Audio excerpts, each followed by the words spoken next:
Tesla's troubles don't seem to have an end in sight, and they're now struggling to sell those honkin' Cybertrucks. Sure? Yeah. Oh my God. Well, maybe that was a little too hard.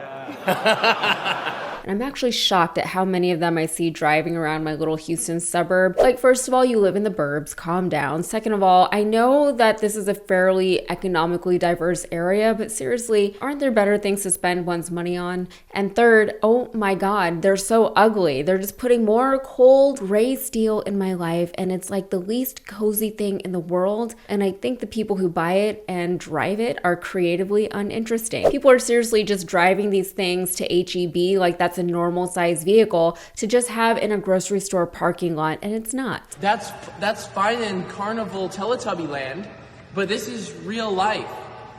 You just put a truck together with little plastic pieces. This is Legos. And apparently I'm not the only one who thinks and feels these things. Apart from all of the aforementioned reasons as to why Tesla Cybertrucks might be an ill-advised purchase, people are not as interested in supporting Elon Musk either politically or economically as they may have once been. According to an industry report from February, while sales of electric vehicles were rising overall, Tesla sales were declining, presumably in part due to Elon/Tesla boycotts, but also due to the high cost of Tesla vehicles and complaints over quality, safety concerns, and recalls. In addition to dwindling sales, the Trump tariffs were unkind to Tesla, and with Elon's close dealings with the president and the administration is planning another move that would negatively impact Tesla. Trump wants to end emission regulatory credits. These credits have generated billions of dollars in revenue for Tesla. So last month in April, a report showed that Tesla was stuck with 2,400 brand new Cybertrucks worth about $200 million in inventory.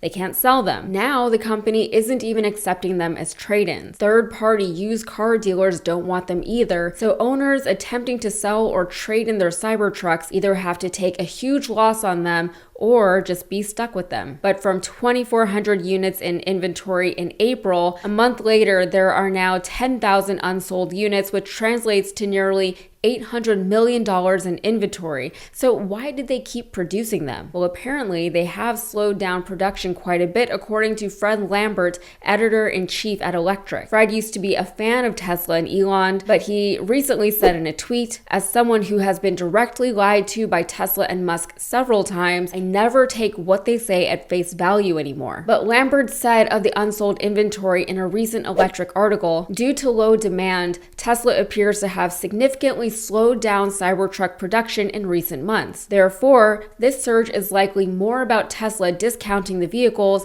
exposing the broader US inventory, than an actual major increase in inventory due to more production. It already looks like Tesla has slowed Cybertruck production down to a crawl, but I wouldn't be surprised if it pauses it soon. The hard part for Tesla is to admit defeat. Also, many of the Cybertrucks in inventory were built in 2024 prior to all of Elon's dealings with Doge. However, while all of this sounds really bad for Tesla, the problem might be even worse. Tesla inventory across dealerships across the country is difficult to track, but we can track Tesla listings. This data is based off of listings, but if Tesla has multiple vehicles of the same configurations at the same locations, they would only publish one listing, not accounting for the multiples. So that 10,000 Cybertruck figure could be, or is likely to be, much higher. According to Lambert, that many unsold units accounts for about 2/4 of Cybertruck sales. If this thing tanks, no pun intended, because it looks like a tank and I don't mean that in a complimentary way, I won't be sad about it. And honestly, I'm glad. Tesla was planning to produce 250,000 Cybertrucks a year. For who?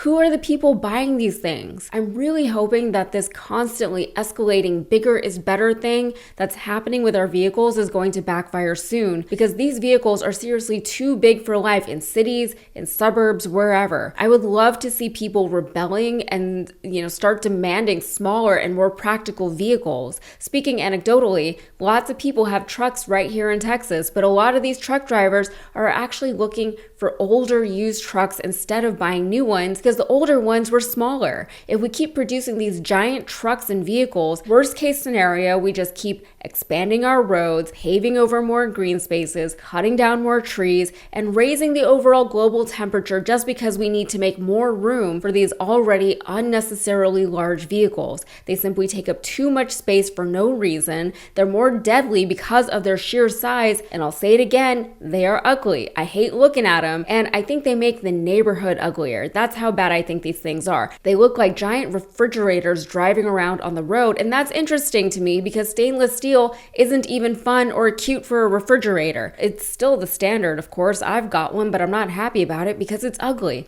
The rest of my kitchen is pretty cute. But if you're trying to create a kitchen that is aesthetically interesting and personal, while of course still being functional, a giant piece of steel in the middle of everything kind of kills the vibe. But I don't know, maybe an Apple store circa 2015 is your vibe. Maybe you want everything to look like a refrigerator. Maybe you enjoy a dull gray world. I do not. Anyway, there has been plenty of speculation already that Tesla has been hiding inventory due to low demand, and it isn't just for the Cybertruck. The Model Y, which was recently one of the best-selling SUVs on the market, is also rumored to have excessive unsold stock, and these trends are being seen across Europe and China. In China, for example, last week, Tesla sales dropped 58% from the previous week and 69% year over year. Sales of the Model Y specifically fell 75% from the first week of May. In Europe, Tesla sales in several countries fell by over 50% following an already disappointing 2024. In Sweden, for example, Tesla sales fell 81% in April,